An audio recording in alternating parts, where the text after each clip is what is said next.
Testing, testing, 1, 2, 1, 2.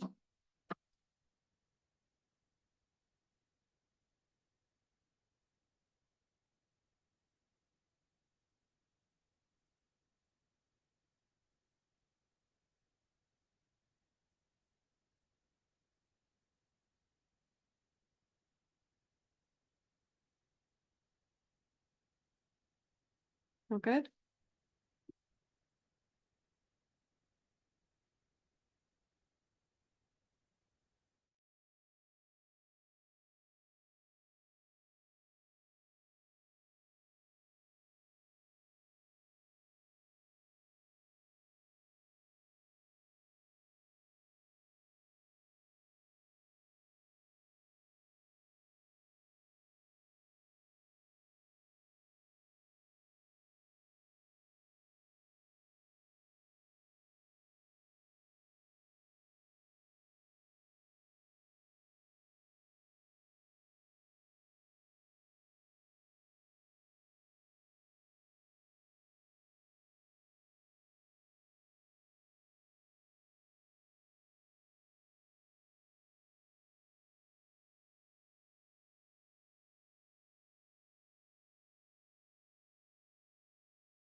To our Economic Development and Regeneration Committee.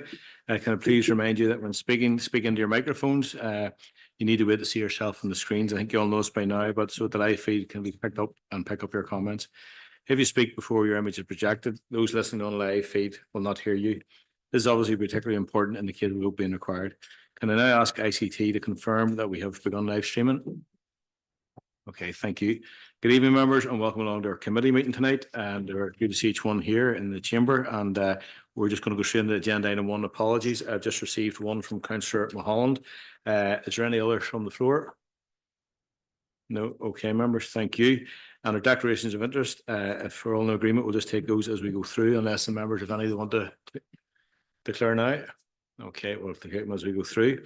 Members, agenda item 3.1, Dromore Revitalisation Programme update, and we're going to ask Nicola to take us through this item. Thank you, Nicola.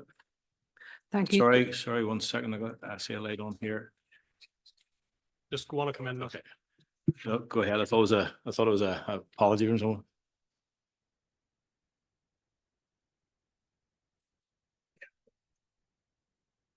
Okay. Thank you very much, Chair, and good evening, members. 3.1 is a report into more revitalisation programme, and it's really an update on where we are now.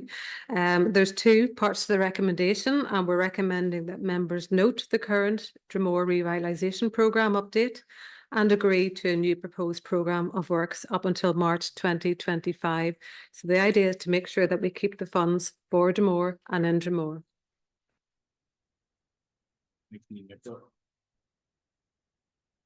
Thank you, Nicola. Oh, 2 lights on. Councillor MacLeod.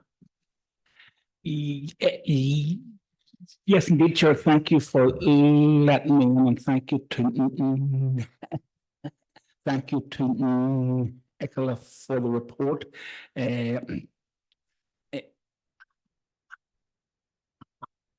It's important what she said, that we are keeping the money for Dromore in Dromore. So I think that is absolutely vital, because it certainly was well needed investment.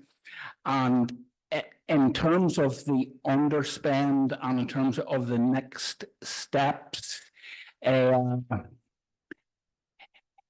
think it's to be welcomed that it's to be welcomed that officers are given consideration to how the remainder of the money can be spent. It's important that it is spent on works, on items that will actually tangibly benefit Dromore and surrounding area in as good a way as possible. I see the reference at point 1 to the potential spend on the seasonal lighting in the town centre, and I think as the report said, it will enhance the offering at that very important Christmas time. And of course, I am making the assumption that when we talk about seasonal lighting, that it is the Christmas season lighting that we are referencing here. So I think that that's important. In terms of point 2, where it talks about any remaining budget, refresh my memory, 2-3 years ago, there was issues around the public address system in the square, again around the Christmas season and period. And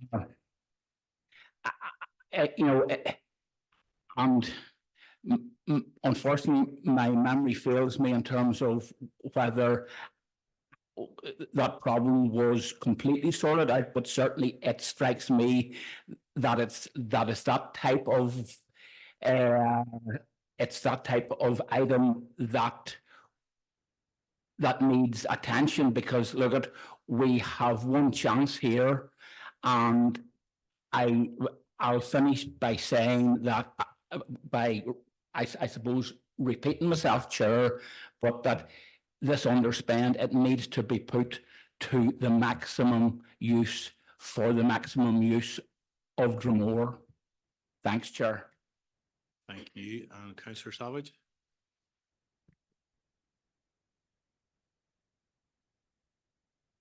Thank you, Chair, for letting me in. This process has been difficult. So it has from the start, from the outset, and that, and I know our staff have been through the hoops in this one, and I congratulate the staff and that. And I know there's a lot of stuff there, but I think it's important, yeah, the money, and I'm happy to propose this. I say it as decision item there, but I think too, whenever we look at all the different things in Dromore and Meeting Street that doesn't have any, those traders, those businesses feel out of the town, you know, not connected into the town. I think it's important that the street, the lighting, festive lighting continues up that street. I know there's issues with poles there now, but there's a bigger issue there within Dromore, and just come to my attention. I've got a couple of emails, complaints about it, and that's the square itself. The cobbles are loose, and there's a couple of trips and all in that. Now, to me, that's litigation ready to happen. So at some stage, so I think we actually need to prioritise what's going here for council, and sort of secure council, protect council from litigation going down the road. So the square, the uplighters aren't even working in the square. I've been on with maintenance this last, what, probably 2 years or more, and getting nowhere with that. So that uplighting and the cobbled area in the square itself is a big priority as I see it, and of course the street lighting, as long as the lighting remains within Dromore and not took anywhere else. Thank you. Thank you. Councillor Savage, the proposer, someone the second? Second. Councillor McLeod, thank you. Okay, members, thank you. And agenda item 3.2, the business support update. And we'll ask Nicola.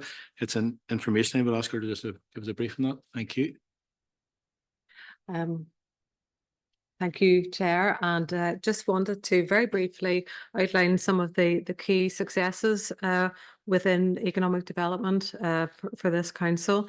One of the things you maybe have noticed whenever you're about to sit down is that you had a nice little goodie bag there from the Go Succeed programme.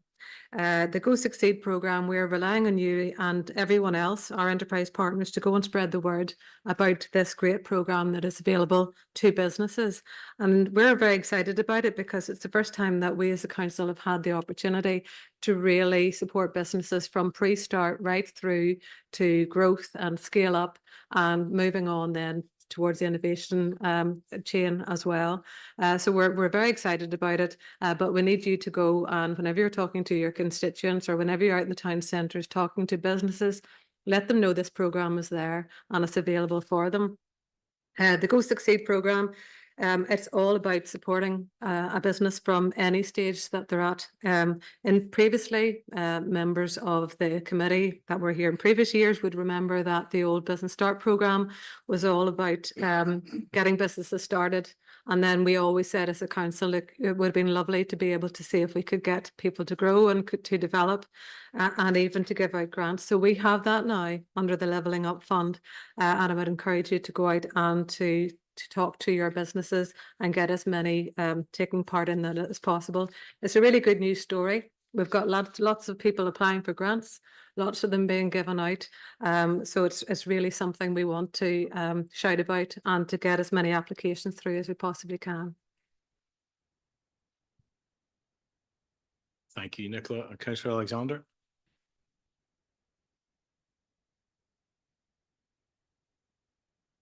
Thank you.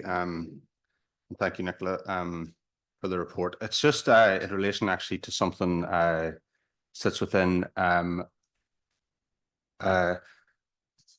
community development. The FAP scheme, we've had a few businesses have actually applied to it recently, and I just think if there's a scheme here specifically for businesses, obviously they're being turned away from the FAP process. If there's maybe some way that we can link people up if they're applying through the wrong scheme to then kind of direct them to the right one, because as I said, there's been a couple have applied and they've just been rejected, and we've sort of made the point that maybe it needs to be signposted a little bit better on that scheme, but we probably need to have the two schemes talking to each other and make sure that all the right people are applying to the correct place. So that would just be my point to make. Thank you.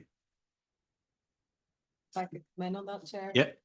Just to say that internally, officers do talk to each other within community development and economic development. So we're always doing that signposting and pulling through, and it works both ways as well. But no, you're correct to bring up the point. Thank you, Nicola. Councillor Savage, Kai Savage.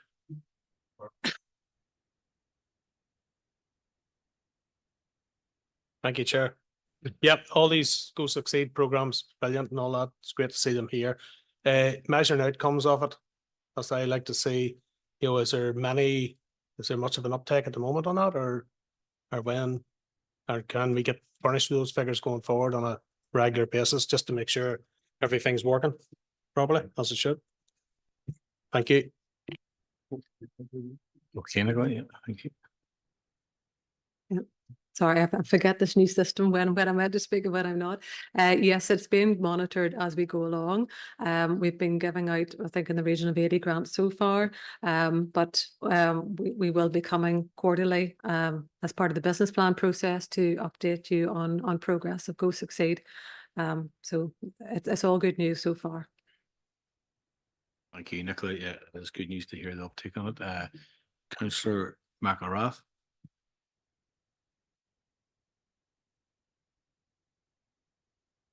Thank you, Chair, and thank you, Nicola, and good to see you back. Listen, I said I wouldn't ask a question, but I have one, maybe, hopefully not too difficult, but just part of the whole business support hub and so on. I have one or two queries about, you know, businesses or potential businesses looking to step into the market, as it were, but are very apprehensive about taking out leases and so on and committing to that. In terms of like our potential pop-up shops or the ability to for someone to take premises that are lying idle for a period of time to see if they could make a go of something. What support have we there, or is there any, or potential businesses? What help can they get, or who should they come to? Thank you, Chair. Yes, I would be pushing them towards the Go Succeed programme because it covers everything. You know, there's a team of mentors and business support people out there to help with things like taking out leases, employing staff, all the things that maybe might hold people back. I think whenever the programme was being conceived at the start, it started off with all the barriers that are stopping people starting a business, and some of the things that you've talked about were identified and supports were put in place to try to help people through that. So this programme is very different than the past programme. This is much more, you can come to us with anything. We have a bank of mentors that we can put you in touch with who have specific expertise in dealing with the problem or the issue that you might have. So I would start there, contact our business hub, and I have both Sarah Jane and Elaine here tonight that do a lot of that work behind the scenes, coordinating and managing that, and put them in touch with our staff. And we'll take it from there. But that's the beauty of this programme. And I think that just really expresses how different it is from the previous one. Previous one was one size fits all. This is very different. It's all about every business has a business need or a barrier and things that maybe they don't want to talk about, you know, quite openly, but might talk to a business mentor about. So first step would be Go Succeed, and at least they're starting the journey, and we can help them and support them through that journey. Thank you, Nicola. I know from the past sometimes you do get queries from different folks, and certainly the team have been very good at even helping. Sometimes it's not all about funding; it's about just help and guidance in different areas. So, Alderman Barrett. Thank you, Mr. Chairman, and thank you, Nicola. Good to see you back. It's a baptism of fire. We're just going to throw questions at you tonight just to remind you that you're back. But I would like to thank you for the presentation and commend you and your team for the continued work that you do. I've always said it since the formation of this council all those years ago. The economic department has always been very strong in that business support. And Sarah Jane and Elaine's here. And as a public rep, I've always been confident when people come to us seeking help and seeking advice, that as soon as I feed an email into you or your officers, those people who inquire about it always get that help, contact and assistance, which is always good. Because the chairman said himself, sometimes it's not just about money, it's actually support. Because in my day job, you know, I'm sitting down with people and telling them about the monthly rent, the rates, the electric, you know, all the insurance, all of those issues. And it's nearly the first thing to put them off going into business. But then when they chat to you guys and see what practical and help and support is there, in many occasions it's got them across the line. You know, the big bad money, especially in rural towns and the big urban towns as well, can put people off, especially the rate side of things. So, you know, commend you on that, and thank you very much. Urban business support. I've noticed there, especially over the probably more recent months, the social media platform side of things has become more active, and in fact I've seen it on social media more, and local businesses featuring in the urban centres, which is very good.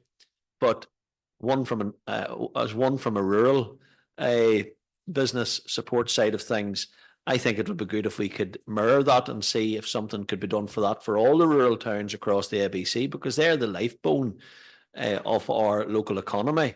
And whilst the big towns have the footfall, the smaller towns find it more challenging. And I think it would be nice, because we have had, and in our towns across the ABC, there have been smaller businesses that have opened up over recent months and year. And I think it would be good that if something like this could be mirrored for, you know, the ruralabc.com, which in my view would be very good, because it then brings it more unified and equal for urban and rural. So I think it's something I would like to see, and maybe appreciate a comment from yourself on it, Nicola, as to see how we would actually get to that stage. But to me, it was something be easy set up and could focus, because I've seen the positivities of this social media platform for the urban towns. Thank you. Thank you, Alderman Barry and Nicola. Yep, I think that's an absolutely fabulous idea. It has been working very well in the town centres, and it's great to get that really positive feedback. So appreciate that. But that is something that can easily be rolled out, and we'll endeavour to do that, Alderman Barry. Thank you. There is a lot of good work going on right across. I know today, I'm sure the Deputy Lord Mayor too got emails about things that are coming up with videos and things being done right across, and they're not all in town, some are out in some farms and stuff as well. So I know there's a lot going on, so it's good to see through the department the work that's going on. Okay, members, with no other lights on for 3.2, we're going to go to agenda item 4.1, and I'm going to ask Brian to give us an update on our tourism conference, which is coming up shortly. Thank you, Chair, and good evening, members. So this report, members, is just for information. This is the annual tourism conference that we do every year. I think this is the 8th iteration of this. The plan is to stage it in Game of Thrones outside Banbridge on the 10th of October. So again, you'll see the lineup of speakers there, and really for us, this is the highlight in terms of the industry calendar. So we deal, as Alderman Barry talked about earlier, we deal with businesses every day, but this is where we bring them together, and there's networking opportunities, and again, just hearing from industry experts. So it's just to update members on the programme. Thank you. Thank you, Brian. And again, good to see it coming to the Banbridge side of the borough. We're very, very welcome with that. No, all our members will enjoy a trip over again. So, Councillor O'Hanlon.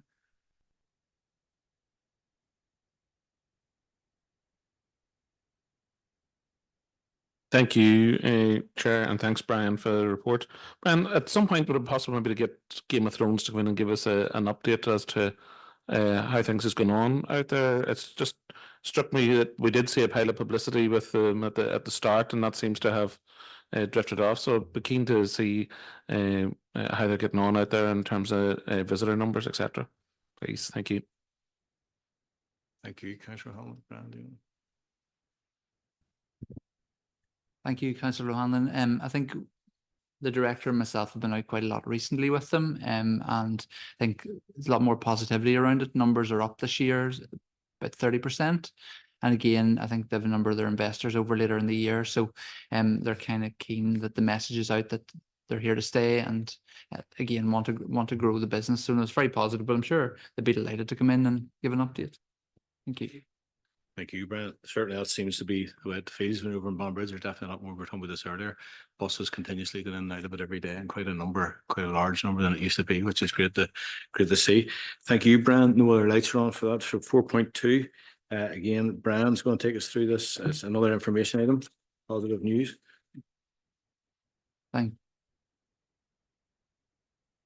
Thank you, Chair. And again, from a governance point of view, just to update members in terms of a letter of offer for the Food and Cider Festival that just happened last weekend, and we accepted the letter of offer, and it's just again to bring you up to date. So it's purely for information. Thank you. Thank you, Brian. And Councillor Kyle Savage.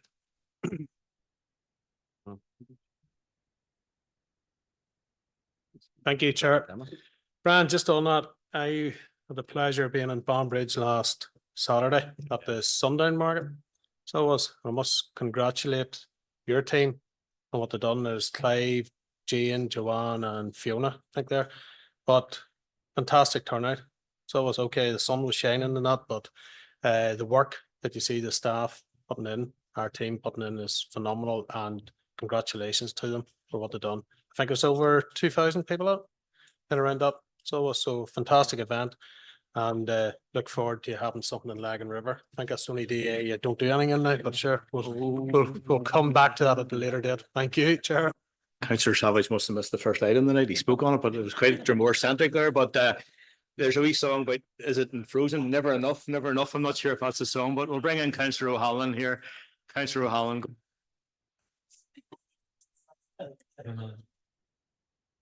Visit Lagan River will be the next thing we'll be looking.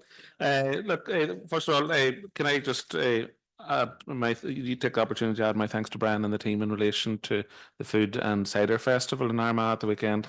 It was, by all accounts, a fantastic event, and I think we had it good with the weather, which really brought people out onto the streets. So I know the hospitality sector had been praising it, so well done to all the team. And there was a great piece on Radio Ulster that coincided with it, and I don't see Sarah, but if we can pass on our thanks to the entire team, it went down very, very well. Councillor O'Halloran, yeah, by all intents and purposes, seemed to have been good right across the board. I was at the Sunday Market very early on Saturday, and there was quite a number about it just as it was starting, so it's good to see, and the staff were all working very hard, so really want to thank them for that. If we can just go on then to the next item on our report is 4.3, and Jill's going to take us through this one. Thanks, Jill. Evening, members. Good evening, members. Yes, this report, remember in April 2024, the ADR committee members asked for a report to be brought back outlining community engagement activities which could reduce the sense of disconnect between the town and the borough and F.E. McWilliam Gallery. So this report details a lot of the work that's currently done in the gallery and also outlines what's happening in terms of the expansion programme and following the award of the LUF funding. So since the facility opened in 2008, it has consistently far exceeded all of its targets in terms of visitor numbers, averaging 45,000 a year through its exhibitions and its workshops, its education activities, its shop and its cafe. And the numbers are greater than can currently be met by the limited facilities in the facility. The workshops take place in the small studio space to the rear of the gallery and in the gallery itself, which obviously isn't ideal when the gallery and the studio are both open to visitors, and the car park can't facilitate the number of cars that are needed for particularly the larger scale events and the coaches and so on for events like the craft fair. And it's these constraining factors and the desire to be able to deliver more for the people in the town and the borough with a very clear need, as well as to attract higher numbers of visitors to the facility and the borough, that was behind the levelling up bid. And the aim really is to deliver more for the local community once the expansion programme is completed. The current programme and the customer feedback, some of which is contained in the report, demonstrates a level of success which far exceeds the relatively small footprint of the venue. The detail in the rest of the report takes you through the programme as it stands at the minute in terms of the children and the family workshops, which are a key part of the engagement activity, the adult workshops as well, A lot of work done with school groups, both in terms of school groups coming into the facility and outreach work into the schools. And as well as those engagement activities, staff do conduct talks and tours in the community, visiting, as I say, schools, but also doing walking tours of Banbridge and talking to a variety of community groups within the borough. I think it's important to note that we've also a really strong connection with local artists and crafters as well. And this can be seen in the products that are sold within the cafe, but also within the shop in terms of using local suppliers, makers, authors, artists, and selling their crafts through the shop. And the shop is very successful and very busy and does, like everything else, need to be expanded. The gallery also, along with some of the other facilities within the Tourism, Arts and Culture department, also plays a leading role in a lot of the community arts engagement programmes that we offer. Members recall the Connected programme, which was a 3-year programme of engagement delivered in Banbridge, Portadown and Armagh, funded by the Arts Council and Council. And as part of that, the gallery in particular engaged in the Linen Lab programme through local schools, which was connecting schools with artists working in linen in a contemporary format. And it's also a key player in the Art Fund programme, which I will mention again later on, which is about connecting communities with their museums and the museum collections, obviously one of which is held in the F.E. McWilliam Gallery. So the additional space that the Levelling Up Fund expansion programme will give us is another permanent exhibition space for the F.E. McWilliam work. Education rooms, which will be used for schools and community groups. And there are 2 of those, which can then be pulled together to be one very large education room, boardroom and meeting room, more car park spaces, larger shop retail space, and more covers available in the cafe. So with that enhanced, those enhanced facilities, we will be able to support more in terms of engagement and community outreach work, which is one of the priorities of the LUF expansion programme. Thank you, members. Thank you, Jill. And Councillor Cavan-Savage.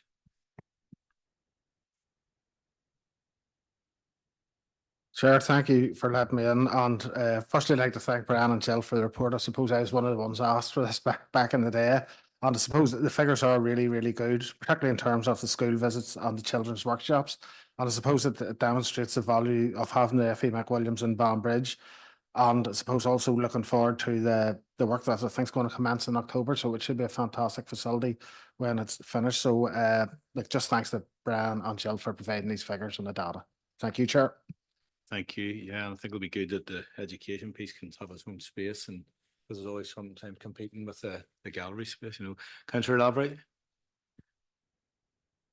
Thank you, Chair, and thank you, Jill, for that report. Just a quick query in case I missed it.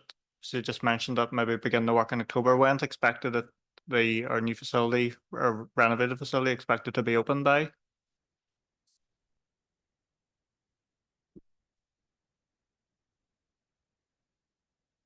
Works are due to be complete by March 2026. Thank you. And is the facility still operational through most of it, isn't it, from when we're having chats yet? Yes, members, the intention is that as far as we possibly can, we'll continue both exhibitions in the gallery and engagement and community outreach work throughout. It will obviously be affected in some way, and the scale and the volume may be affected, but we don't intend to stop doing that work. I think that wouldn't be good for, and Quails will remain open as well, importantly for the local business there. Thank you. And Alderman Burns.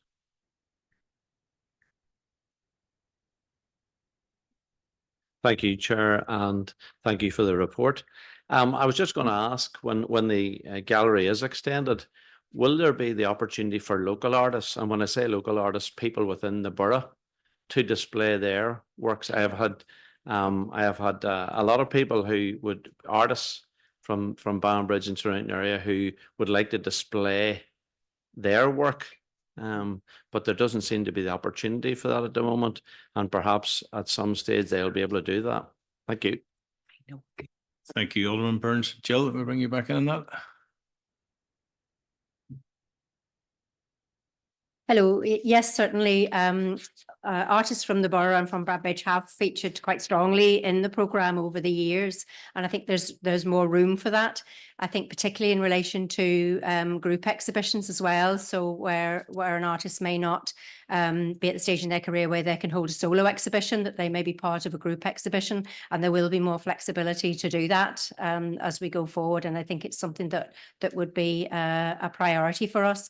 There is, if there are inquiries coming through to members, then do certainly pass them through to myself, and we will advise them of that. There is obviously a process in terms of the exhibitions there, but we can certainly advise them and sit down and talk to them about what that process is and how they may best succeed in that. So yes, absolutely, and do please pass those names through to us. Thank you, Jill. Thank you, Alderman Burns. Okay, members, no more lights on. Agenda item 4.4, and it's back to you, Jill.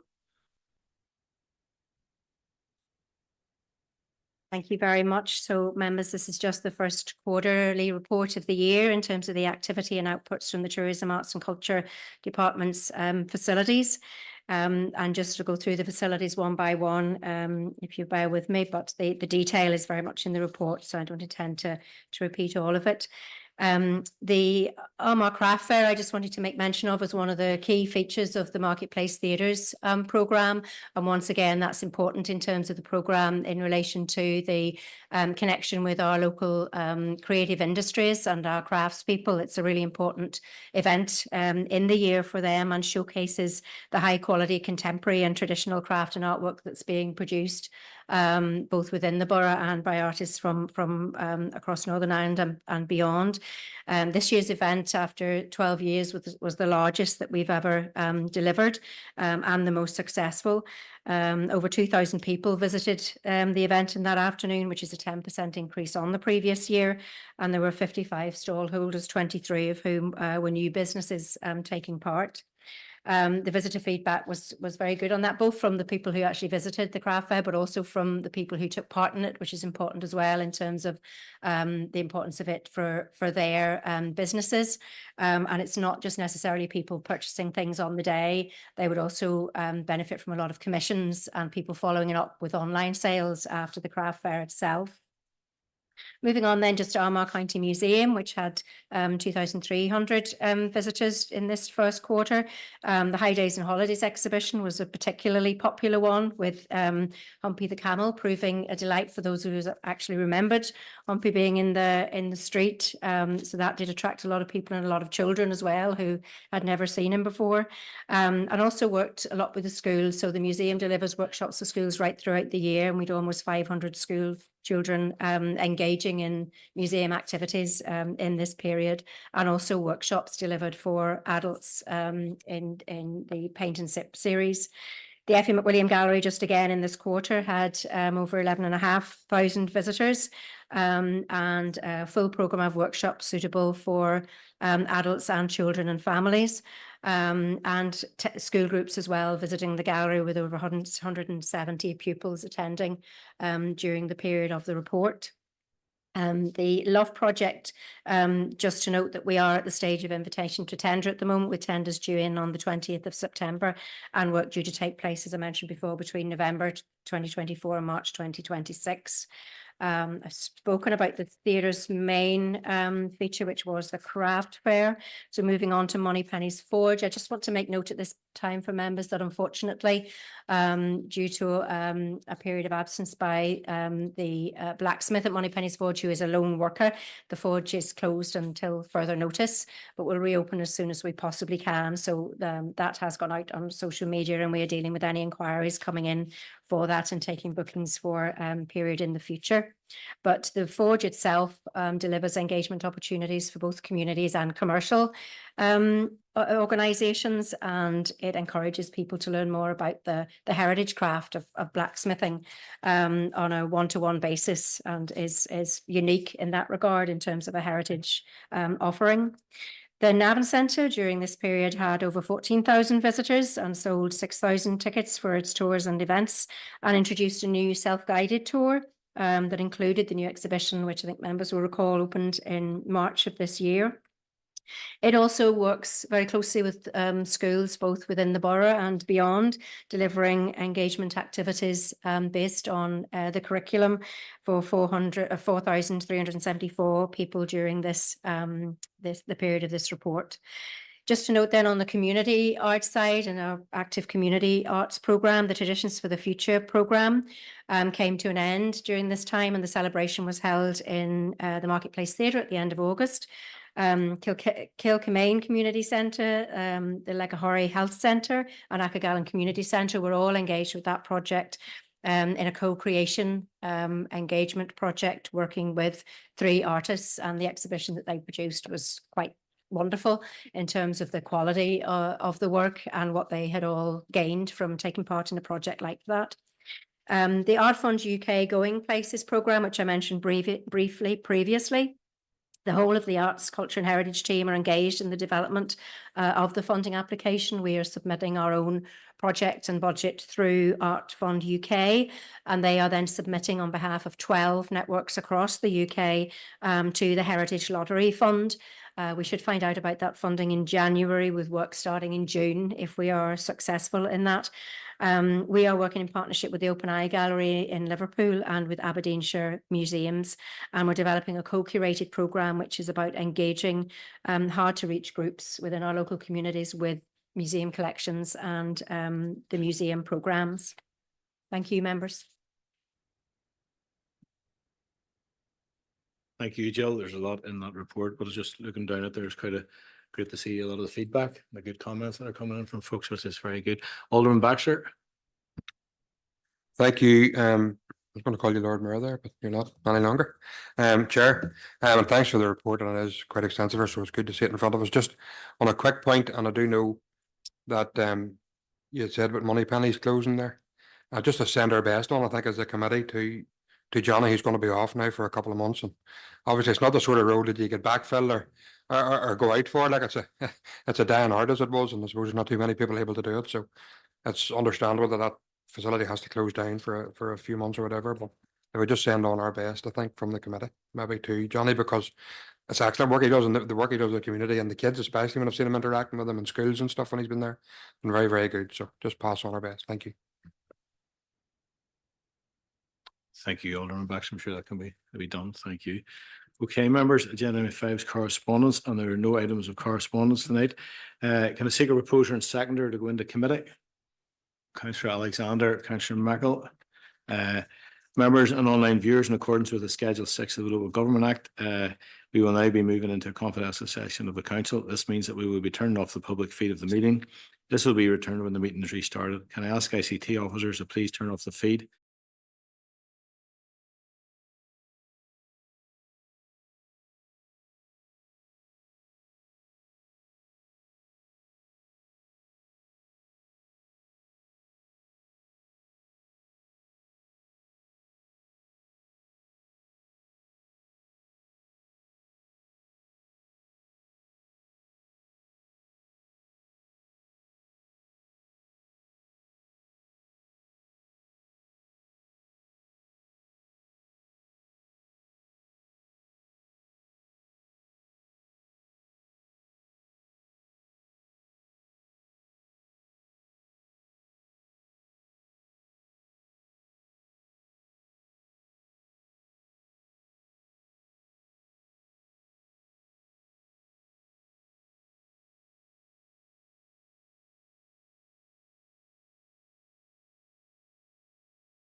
with me when it's on, so meeting can proceed in open session.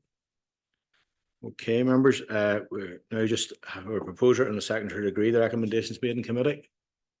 Alderman Midry and Councillor Alexander. Okay, members, I haven't received any items of any other business, so thank you all once again tonight for coming along and for your participation. Thank you. Safe home.